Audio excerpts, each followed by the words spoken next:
wanted to um, welcome you all to the program. So, my name is Gary Hines. You're on Career Strategy Forum, and I come to you every second and fourth Saturday at 9 a.m. on G-Town Radio, UGGT-LP 92.9 FM, and also at gtownradio.com. So I have been doing this podcast now for about a year and a half, and I'm really excited today because I have some guests that I'm going to introduce you all to, and really looking forward to this conversation. So first of all, welcome State Rep Andre D. Carroll. Hello, good to see you. Thank you for having me, Gary. Yes, you're certainly welcome. And then I want to introduce our esteemed panel. So starting left to right, we have Lydia Henry, who is from Vision Coach Dynamics. And Lydia, I'll give you a second or a couple of minutes actually to introduce yourself, and then we'll go to Regina. Okay. Oh, hi, Andre. I'm Lydia Henry. I'm owner and founder of Vision Coach Dynamics Coaching and Consulting. I'm a professionally certified coach by the International Coach Federation, and I'm a member of the Harvard Institute of Coaching. I specialize in executive and leadership coaching with expertise in career planning, team building, adapting to change and building resilience, conflict management, building an organization of trust, communication and emotional intelligence, strategic planning, employee engagement, and transforming workplace cultures. My experience in training, coaching, and consulting covers many years of corporate, nonprofit, and academic, personal, and professional development. I conduct one-on-one sessions and design curriculum for group and departmental sessions, focus groups, workshops, webinars, and retreats. I have a strong background in corporate sales and marketing, which gives me a foundation in performance measurement and the art of feedback that builds trust, engagement, and positive outcomes. I am a native Philadelphian. I have served on local boards and in the Philadelphia area, and I've been a leadership administrator and later a consultant with the School District of Philadelphia. I've also been a small business owner in Philadelphia, and I'm happy to be here and to meet you. Yep. Nice to meet you too, Lydia.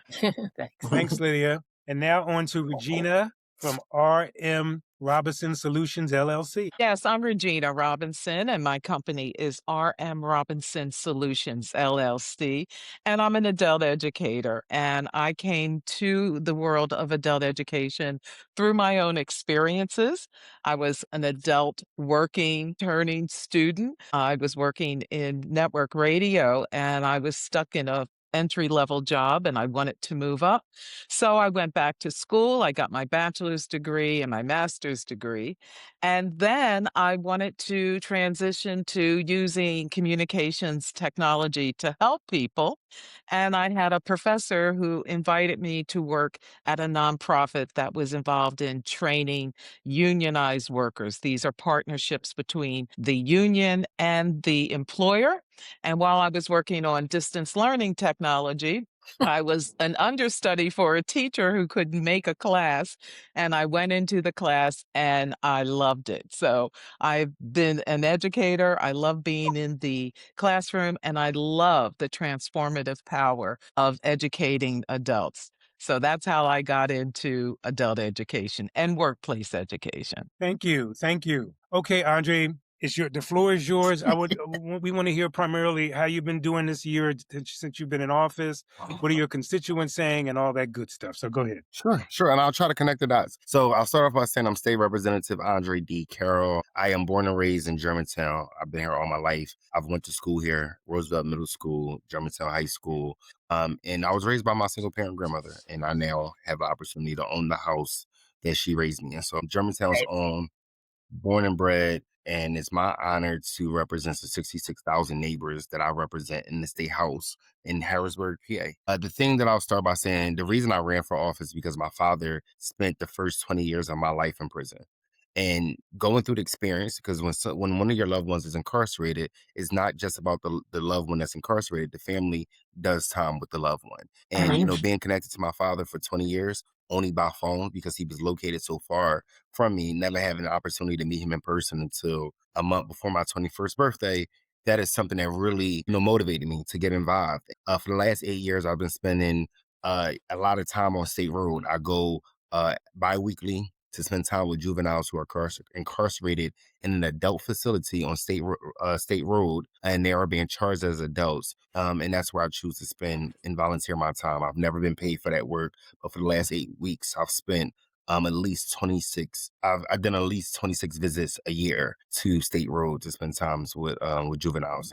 The thing that I'll say that's connected to this conversation, I know we're going to be talking about businesses, and one of the things that I would love to highlight is my House bill HB 1546, which is a bill that would streamline and reform the process as it relates to licensing and renewals for barbershops and barbers. And the connection for me is that what I recognize as a guy, the most safe haven space for us is the barbershop. But also, too, we build deep relationships with our barbers. And one of the things I learned through, especially with my barbers and his experience, he's also a formerly incarcerated person. And many, especially young Black men, have been formerly incarcerated that are barbers. And what I felt that was necessary is how do we make sure that we are keeping people with opportunities and also helping them stay and be able to engage in community that allows them to not be able to or be forced to commit crimes that would land them back in incarcerated space. So this bill was deeply important to me because what I want to make sure is that, folks that live in our community continue to stay in our community. And that's the work I've been able to do around small businesses. I've been in office a little under a year and a half. It's been about 17 months. We're in re-election mode already because the way that the state house is set up is that you have to run for re-election every 18 months. Insane, but it's the reality. It's the job I signed up for. But I'm excited. It's been a joy. It's been the honor of my life to serve my neighbors, and I'll probably continue to say that. And I'll say that it's the best honor so far until I become a father. So thank you. Good for you. Great. So, sort of following that up a little bit about, that we're all three, well, the three of us are basically workforce and business professional development folks. So I think one of the questions I wanted to ask on my part of this conversation is, are you hearing from organizations in the district or business owners or other people anything about workforce development? Is there a need for workers? Are workers being trained properly?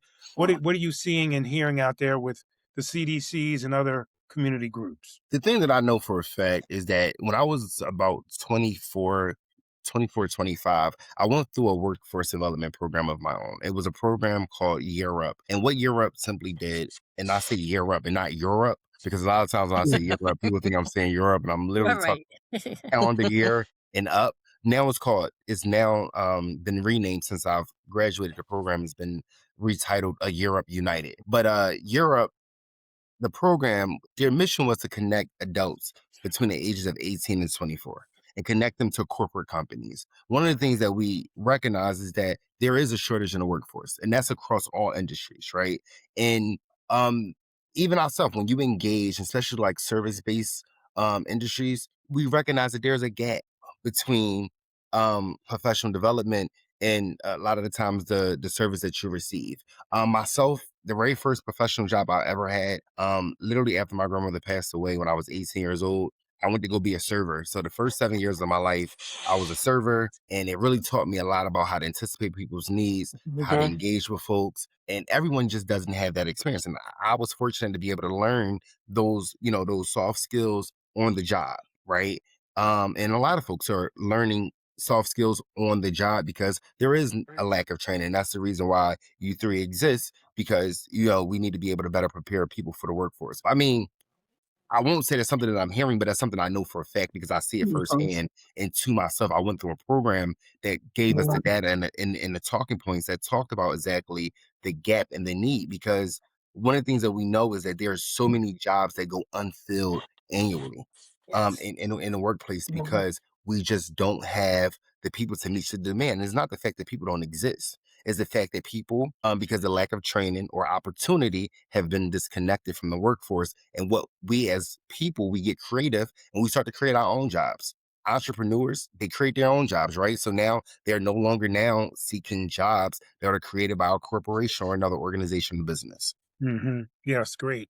And just to one little point I want to make about that, I know you're focused a lot on CTE education. And one thing I'll say, that, as you're talking to people at the school district or wherever, is that CTE jobs are so critical right now. There was Hmm. a statistic that I heard about a couple years ago that Boeing out in Delaware County is going to need 500 mechanics over the next 5 or 10 years, and they don't have them. So what's going to happen? Boeing is probably going to move to Texas or some other place where the workforce is actually trained and ready. Hmm. So I just wanted to say that. So on that note, Regina, will you Mhm. talk a little bit about the basic skills that you offer? Yeah, and I think what Andre was saying about that we have people out there or in our community. I also live in Germantown who are able to work. They're ambitious. They want to work, and they have talent. And that's the thing I've learned in my 20 plus years of teaching, is that there are people in our community who should be working in our community. It keeps the dollars circulating in our community. It delivers the kinds of goods and services that people in our community need. And it also helps those businesses to connect to the community. Most of my students are absolutely skilled at their jobs. From the state of New York, I have people who work for the Parks Department, for the DMV, for tax. I have a client who trains daycare workers to get their certifications. And these people are smart people. The thing that they're missing are the basic skills, the math skills, the reading, writing, and reading comprehension skills, the speaking skills. And these are the skills that are transferable no matter what your job is. It's useful on your job. These are things that employers want. They want people who can think critically. They want problem solvers. They want people who can speak to their customers in a professional way. And that's what I focus on. Because once you show a person that first they can learn, they can write, they can speak, they have a learning confidence that allows them to build on that basic skills training. So I'm a big proponent of basic skills. I don't teach math, but I have excellent math teachers. But I have seen people go from entry level jobs all the way to getting their college degrees. And I even have a couple of students who have gotten their doctorate degrees. Once they've had that confidence and they've learned those basic skills, and they can also contribute to their community in a way that they weren't able to before. So I love adult education. As I said, basic skills are the foundational skills that you need in order to move up in your career. Thanks, Regina. And Andre, just for your knowledge, we're going to summarize this conversation and send you the bullet points because there are going to be some questions we're not going to get to, obviously. But we're going to summarize this and send it to you and Aisha so you guys can take a look at it. Because really, we'd like to offer services to anybody who may need them in the community, when you're going around to rec centers, etc. So with that being said, Lydia, you want to talk about your business development work? Yeah. First of all, I mentioned earlier that I'm a former small business owner. It was in East Falls. Was African import business, a Mhm. fairly large stores, 2,000 square feet, and I really enjoyed doing that.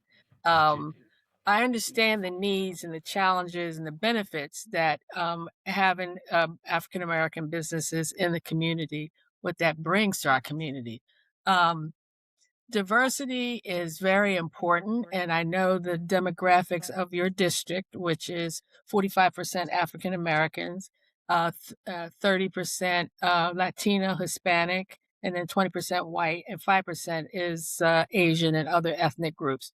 So, what I want to talk to you about today is small businesses, but Black businesses, since that's the largest share of your district. Can you tell us what types of businesses do you need in your district as far as small Black businesses? And do they have the resources to start the businesses?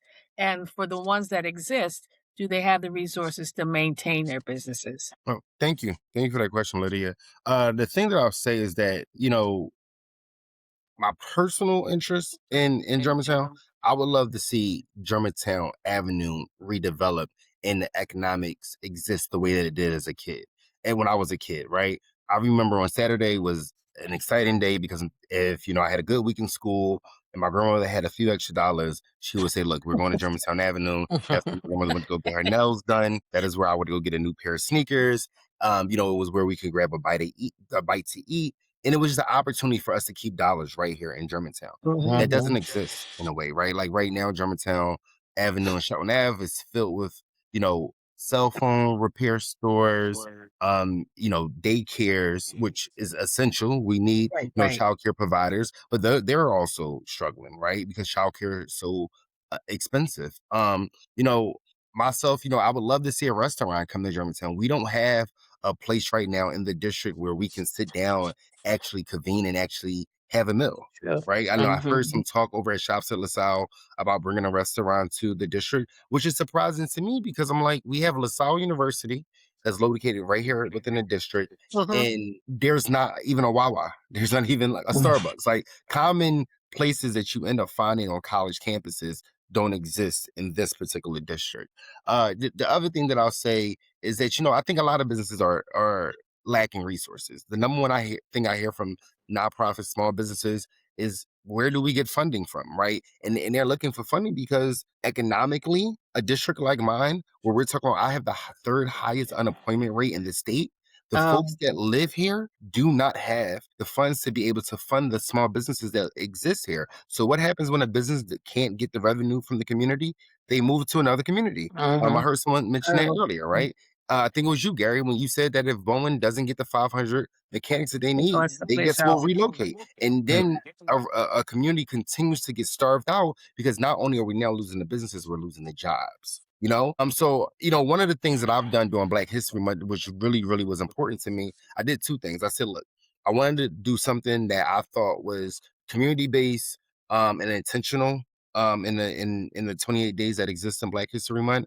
And I said, look, I'm going to highlight Black authors and I'm going to highlight the Black small businesses. So I took Black authors to schools across the district every single Friday in the month of February. And every single author that came, I said, I'm going to buy some books. I want to buy into the business, or I'm going to spend some money and support their business. And also on Thursdays, we sometimes hit multiple Black businesses. I did the same thing, whatever the business is, whether it's, October Gallery, Ubuntu, if it's, the yoga studio that's on Green Street that's ran by Aisha, or we're talking about the Flawless Boutique, that is ran by Crystal. I wanted to make sure that the businesses that exist here in Germantown have an opportunity to stay here. And my thing is like, look, I'm not saying that the few dollars that I spend is going to save the business. But my thing is, it's not just about the few dollars, but it's to make sure that people have visibility and that they exist, right? So I made sure that we did videos with these businesses and we highlighted these businesses so that folks know that some of the things that you would like to buy online or that you can get somewhere else, you can get right here in your own community. Oh, we're cut from the same cloth. Marketing is everything. Agreed. You can't I, sell I a secret, right? Right. I saw your videos, Andre, and I want to tell you the connection of those businesses to the community is very important. And I want to give you an example. You were at Germantown Residents for Economic Alternatives Together, GREATS, Martin Luther King event on affordable housing. And one of the raffle donations was from Perfectly Flawless Boutique. So here we have a small business that is not just taking money out of the community, but putting money back and supporting the community initiatives. And that's so important. And there were a lot of young people there, and several of them won gift certificates from that shop. So now they're going to go into that shop, see that it's a Black-run business, perhaps get excited, and see that that's a possibility for them. Now, Absolutely. yeah, one Absolutely. of the things they're going to need to be successful are those basic skills. So now I want to ask you, are there programs on the state level that can be used to support workforce development in your district? There are, right? So, a lot of them, the thing about government is that like we can't solve all issues, right? We need partners in this work to be able to get things done. So a lot of the times what we do is we fund organizations that actually do the work like yourself for us, right? Because even when it comes to things like reducing gun violence, I can't reduce gun violence myself, but what I can do is work with community organizations and gun violence interrupt GVIs, which is gun violence interruption organizations, to be able to engage young people, redirect them, and then that's how we reduce gun violence. It's the same thing with workforce development. The thing is, we're not doing it ourselves, but the thing is, we can solve issues through funding. As a state representative, I have 2 jobs, and it's very basic. I vote on bills and I fund projects. I have to vote on a budget, right? I will vote on bills and I'll vote on a budget. That's what I'll do every single year as long as I'm here. The thing is, what I'll believe is that government needs to become creative in how do we make sure that we're supporting communities, right? Because clearly what we've done so far isn't meeting the moment and we're not meeting the demand. So we need to be able to make sure that we have organizations that are in place that are able to adequately be able to do this work and efficiently do it where we're setting young people up for success. I mentioned earlier a workforce development program that I went through, right?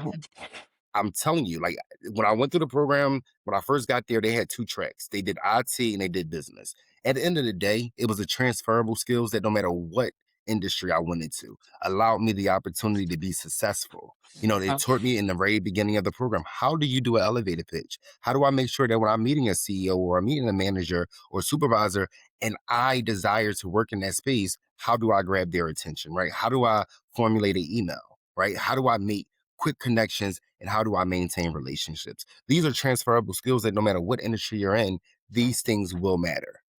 So, you know, I see my role as finding really quality partners in this work and making sure that they have the resources that they need so that they can service folks and serve and prepare people to be able to serve others. Thank you. Great. Yes.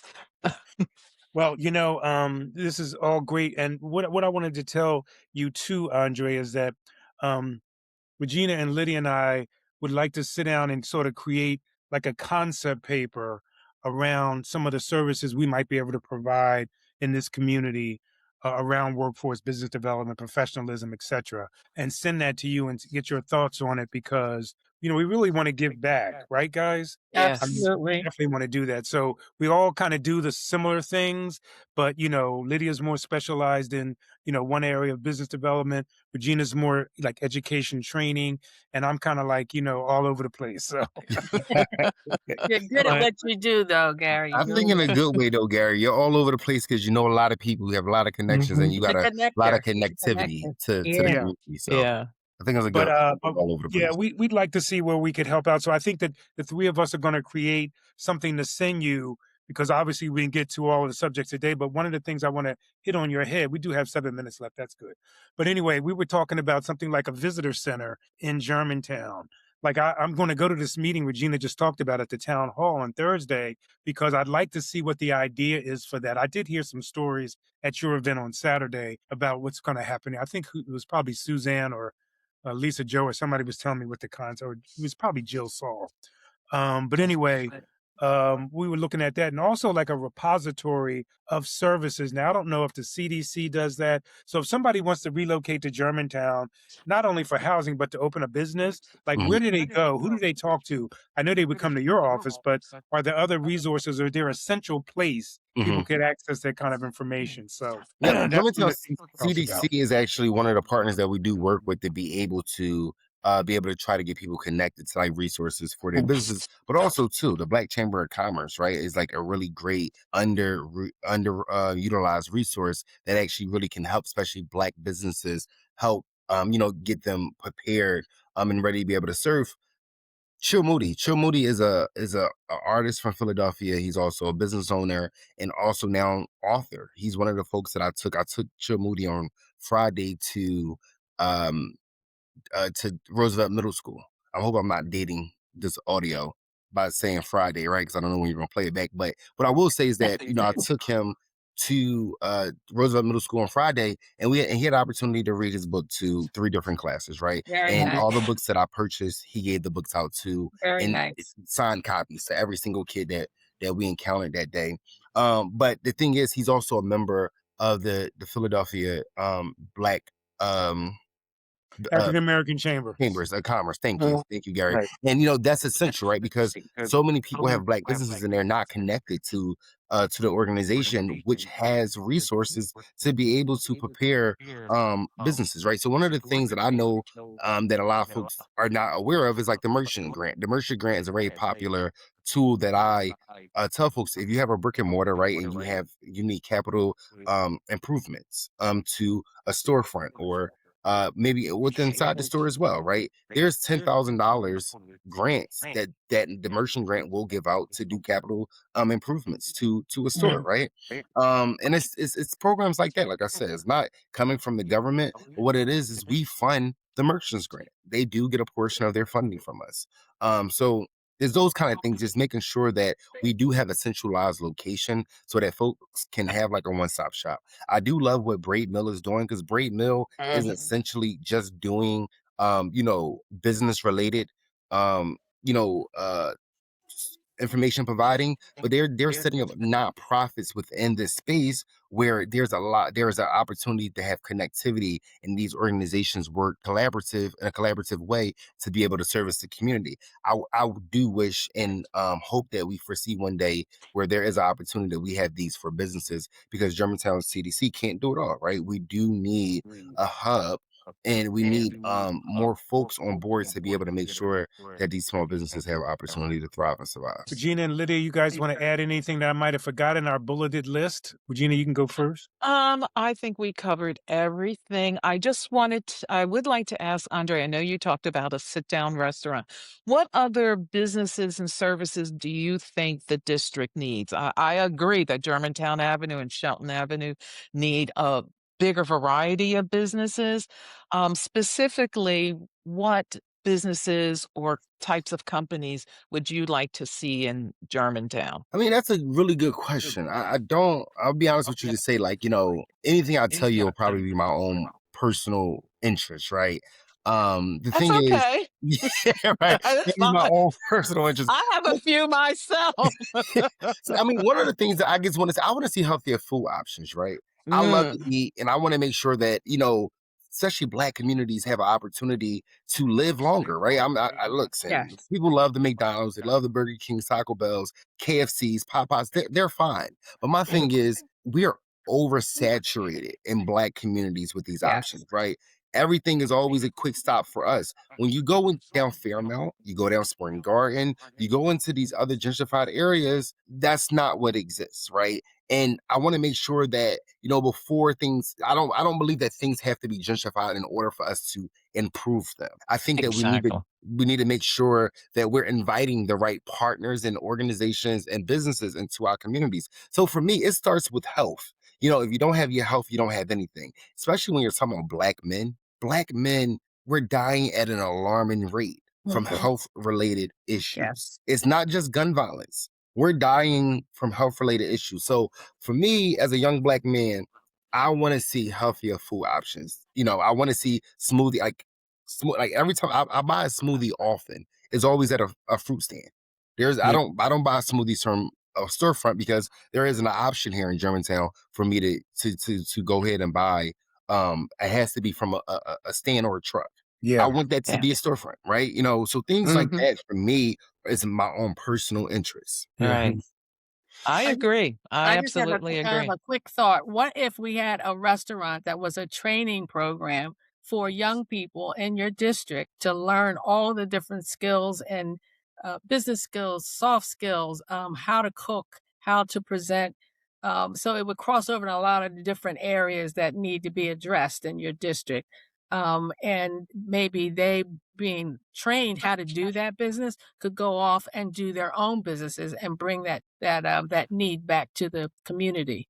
Yep. It's I just a mean, thought. look, Lydia, I'm open to the possibilities and suggestions. Like, it's interesting, like while you were talking, I was here thinking like maybe government is a little like Shark Tank. Like we just need people to just bring ideas.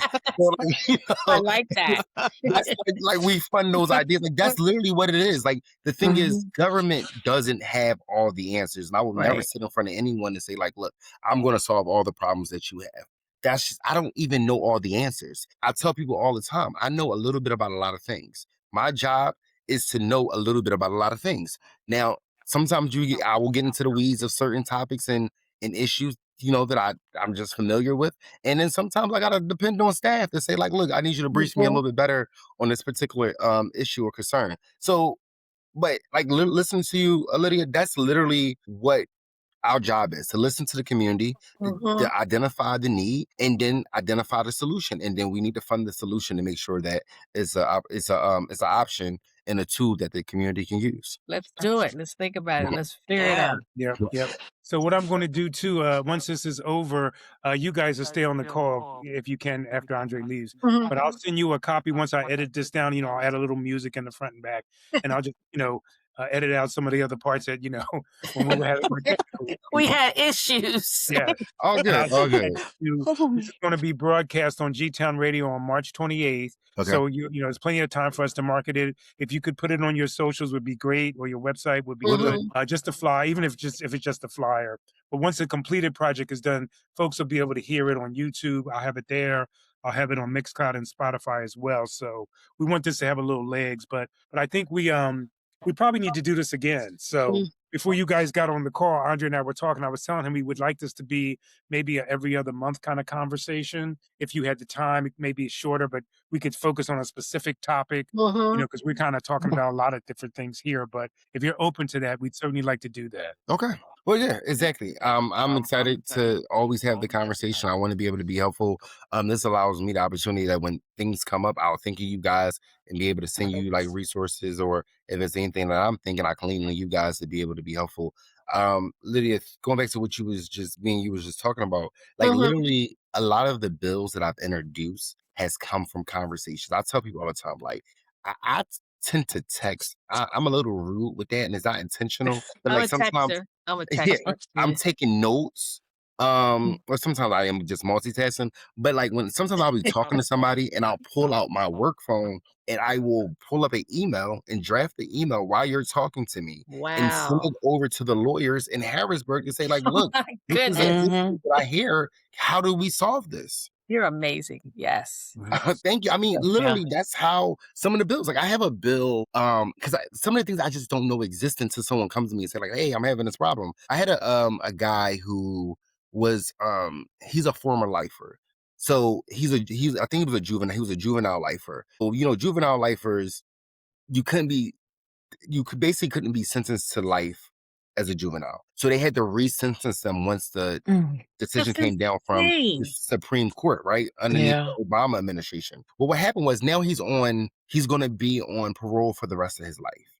He can't be in jail for the rest of his life, but he'll be on parole for the rest of his life. So what happened was he traveled and he didn't get permission to travel. So that was a violation of his parole. So he then went on house arrest and he's at the Capitol for a press conference because he's an organizer and he has this black box on his leg. So I'm like, are you on house arrest? He's like, yeah, I'm on house arrest. I'm like, well, what happened? He says that he had a medical marijuana card that he had already had for years, but what happens, they expire. And Right. what happens, his medical marijuana card expired, and when he went to go piss test for his parole officer, it came back that he had marijuana in his system.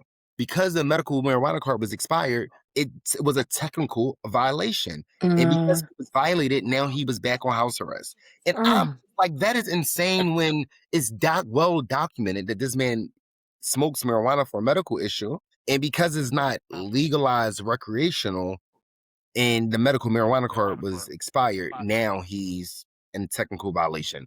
So I introduced a bill that would make it so that people who are on parole or probation, their medical marijuana card should be extended to the life or the expectancy of their sentence Exactly. as it Yeah. pertains to probation and parole.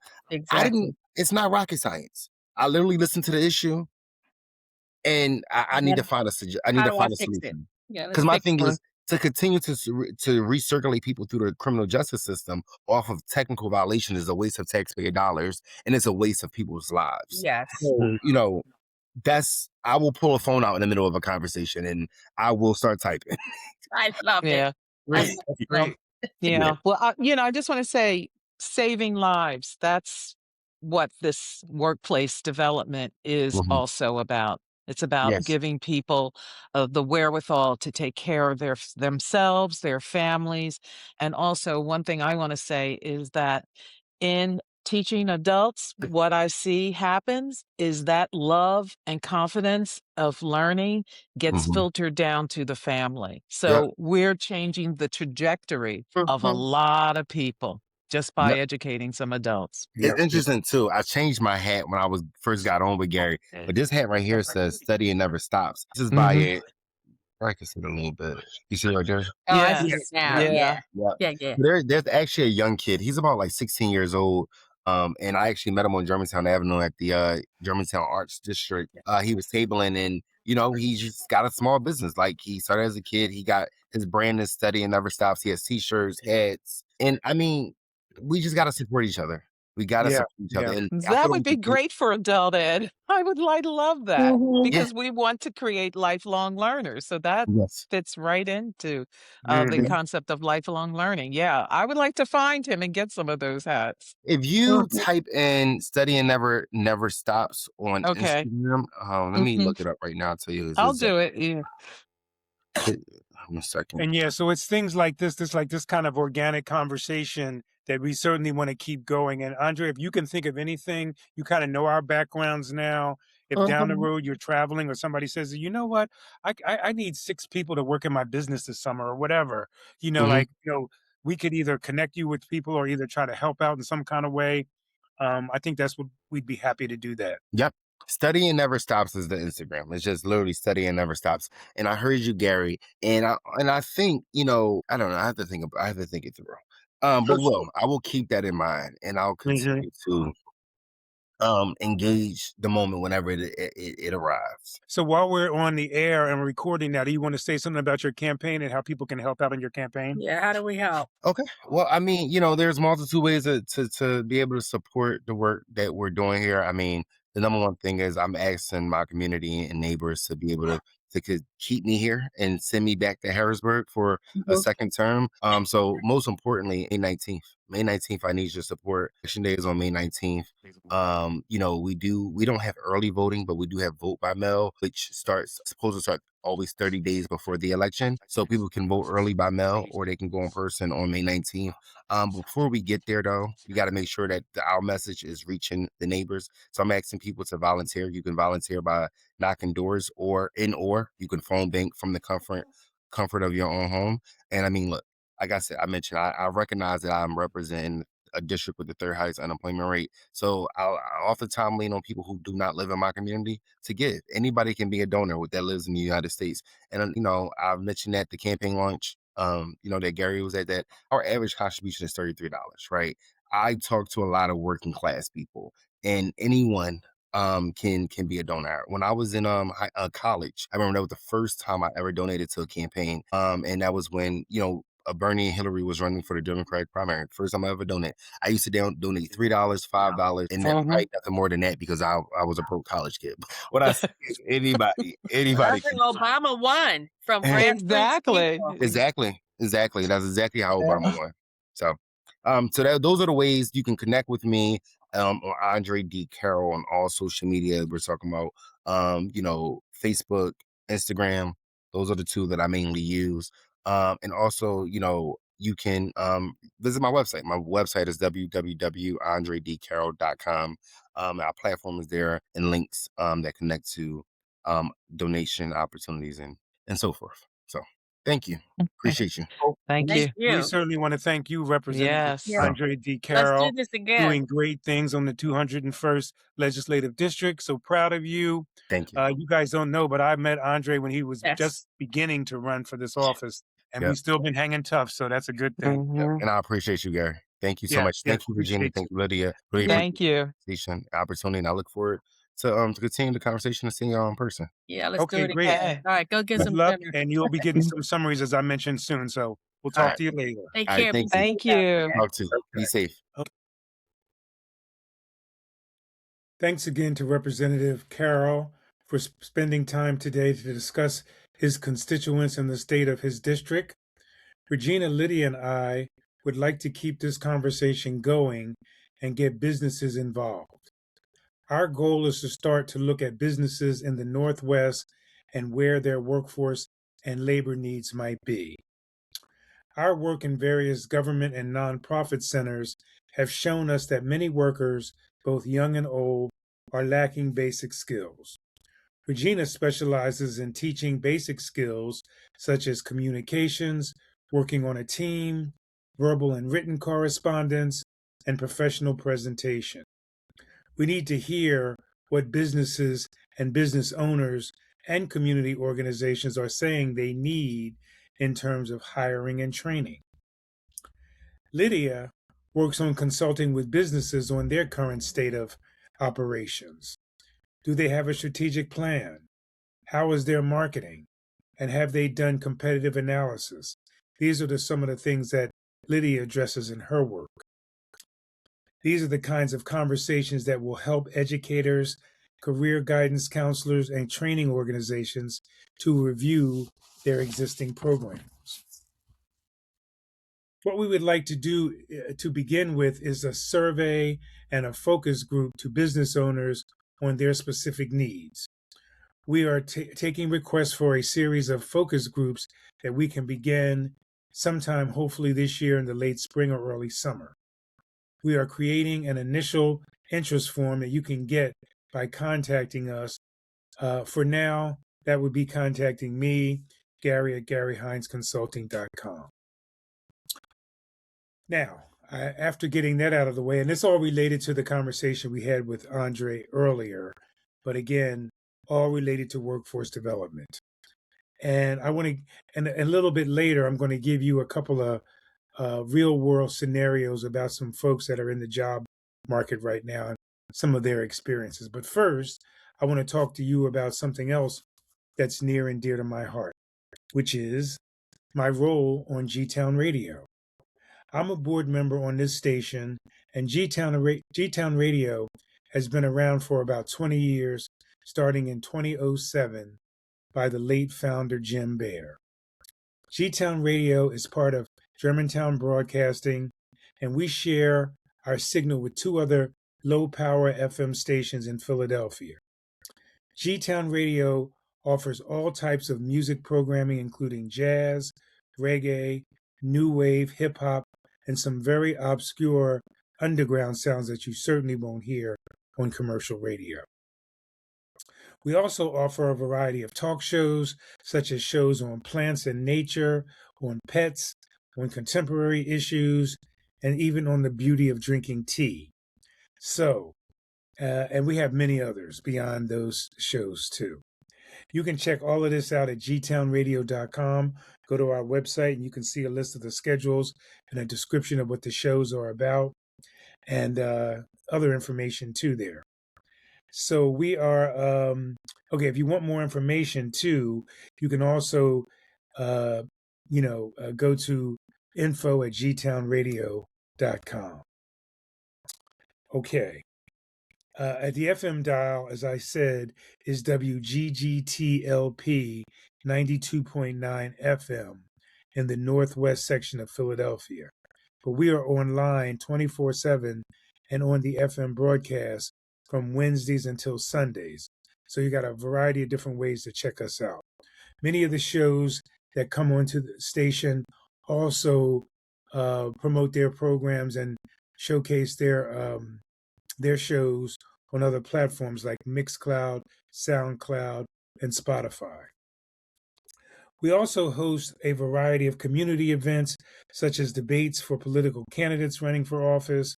We also support the Wick House, the Johnson House, Juneteenth celebrations, and various Germantown arts and music events. So that's a little bit about G-Town Radio. And as a board member, what I'm asking you now is to get involved with the station. We're here for you. We're part of the Northwest community. And it's not just Germantown, even though we're called Germantown Radio. We also support organizations and people and programmers from Mount Airy, Chestnut Hill, East Falls, Roxborough, Logan, Nicetown. And so if you're from any of those areas, you can certainly participate. Even if you're outside of those areas, you can participate as well. So my call to action right now is for you to get involved and join our organization. We have a lot of committees. We have a programming committee, a community outreach. We have a fundraising and development committee. We also have strategic planning, board development, and this might be a couple I might be forgetting, but we have a variety of ways that you can get involved. And also leading, starting off on a committee is a good way to get involved with the station. And then later on down the road, if you think that this is something you want to participate in more, you might be asked to join the board or apply to join the board. So those are some of the other possibilities. So anyway, back to what I was talking about earlier. I hope you enjoyed this program today, and we look forward to more community discussion groups with Representative Andre D. Carroll and other community leaders on the state of business, workforce, and services in Germantown and beyond. We'd like to partner with some local community organizations. You can reach out to me again for that. And we also want to give you some contact information for the other folks on the panel today. So Regina Robinson of RM Robinson Solutions LLC, her email is regina@solutionsrmrs.com. And then Lydia Henry of Vision Coach Dynamics, her email is visioncoachdynamics@gmail.com. All right. So thanks again for listening in. We thank again Andre D. Carroll for coming on and spending some time. We hope to connect with him soon. Again, I want to now switch over gears a little bit and give you some real world examples of some workforce and job seekers as they are out in the labor market. And these are mostly from recent graduates from Temple University. So I'll be right back with that in just a second.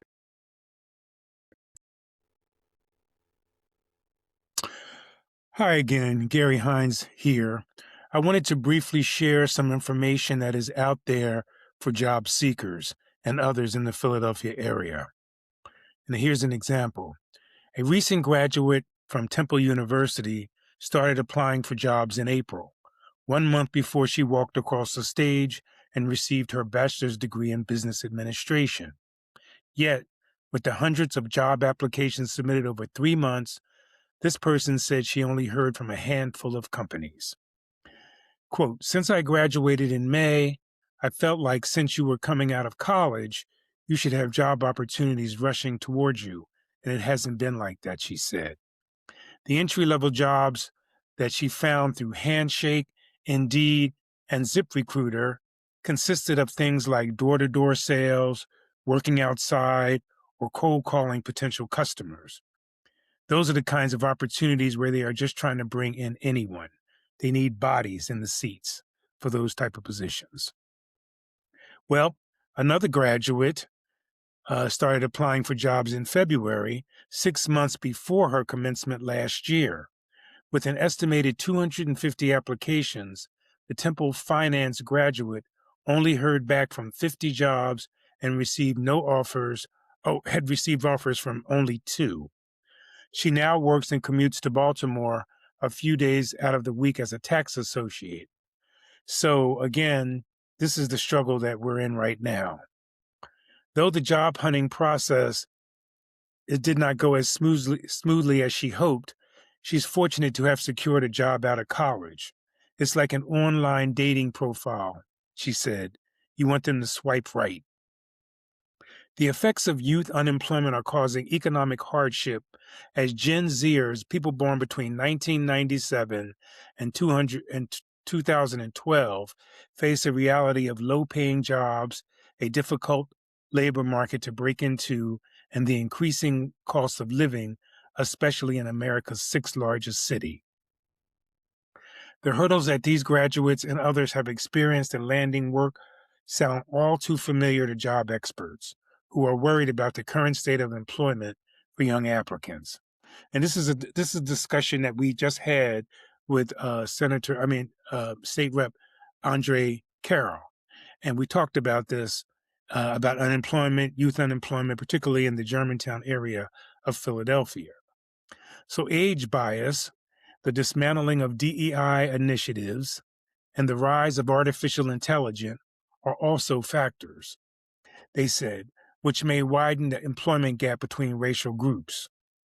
Though there are no recent official statistics available specifically on the unemployment rate for Black Gen Zers in Philadelphia, Black African American and youth unemployment in Philadelphia are higher than in other racial and age groups. So again, very troubling and eye-opening news. A report by Accelerate Health Equity said Black Philadelphians are unemployed at more than double the rate of whites in the city. And according to data from the Bureau of Labor Statistics, Gen Zers between the ages of 16 and 19 were over 4 times more likely to be unemployed in June 2025 than someone over the age of 25. Experts argue that manual labor-intensive jobs are being overwhelmed due to the effects of Donald Trump's tariff plans on various industries. Corporate office jobs are also becoming scarce because of the development and quick advancement of AI or artificial intelligence, which saves companies money by eliminating job roles and not having to cover benefits for employees. This is where we are in 2026, folks. AI is definitely here to stay. And if you don't know anything about it, you better get quick and learn about it because it's really here to stay and it's affecting every aspect of our lives. You have a situation where hiring is slowing down because companies are hesitant and workers are concerned about the economy, so they're not leaving their jobs and creating job openings, says one of the executive people from Philadelphia Unemployment Project. Trump's administration has caused some frustration for the working class, experts have said, not only with trade wars, tariffs, and federal cuts, but with the federal removal of diversity, equity, and inclusion programs which affect Black Americans of all ages. So another quote, I did apply to a lot of graduate programs, but I feel like my applications have been turned down, especially because of the race question, one of the graduates from Temple said. I have been putting in putting in 2 or more races, and I haven't been putting in that I'm African American. When it comes to job security, the disparity between the employment of white and Black job candidates has existed for more than 50 years, or at least when agencies started to record and report on labor statistics. So this is a problem, folks, that has been going on for 50 years and longer. And really, I personally don't see any end to this discrepancy anytime soon. With the tide of the country and the racial situations that are happening, it's been a scary time, and I don't really see much change happening down the road. So it's a trying and troubling time. There are also careers for people who decide against attending college, like the School District of Philadelphia's career and technical education programs, which are available at 30 high schools across the city. Students are often paired with jobs after graduation in fields like business, construction, and culinary arts. So this was known previously during my time in school as a co-op program. So, you would go to school part of the time and then you would work part of the time. And that work that you did was give you experience so that when you graduated and had that degree or that diploma, you also had some experience. So you were a perfect hire because you not only had the books, the book skills or the skills you needed in that role, but you actually had done the work as a part-time employee at one of these companies. So, it was always a good thing. So this is from Myra Brown, who's the CEO of NWON Opportunities in Philadelphia. It's a staffing agency. People come to us and their resumes don't say half of what they know how to do. If you look at most resumes, 95% of the time, it's work experience, and that's the last thing we want to see. We want to see that professional summary, your education around that, skills, certification, and training. And this is one of the reasons in my practice, I tell job seekers that they don't need to put an objective at the top of their resume. They just need to summarize what their skills are, particularly hard and soft skills. They need really so they can grab somebody's attention right there at the very beginning of the resume. So that needs to happen. So this company, NWON Opportunities, is a career training network that assists many individuals, mainly young adults, with work readiness. They offer different resources such as workshops, resume revisions, and industry-based training for proper job-seeking preparation. NWON also teams up with Mayor Sherelle Parker's Office of Clean and Green to run the Future Track program, which is a 9-month paid program that helps unemployed young adults develop job experience and skills through public service work such as cleaning up alleys around Philadelphia.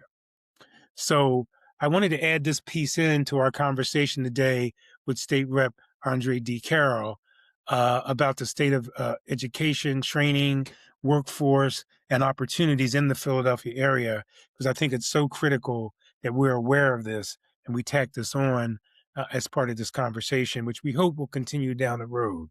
Again, I want to thank you for tuning in and for being a part of this. You'll be hearing more follow-up and other information as we continue on this conversation. All right. Thank you very much.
Hi again.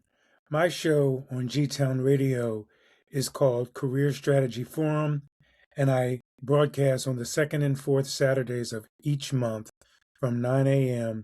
to 10 a.m. You can find past shows of mine on Mixcloud and Spotify for podcasters under the title Career Strategy Forum. I'm finally also now on YouTube under, again, Career Strategy Forum. So if you go there, please like and subscribe the videos. I have many, many videos on there of things that I did back before I started this actual podcast. I look forward to more meaningful and engaging conversations as we go outside and meet people in the community in the northwest section of Philadelphia. So again, happy spring equinox to everybody, and I'll see you next time around.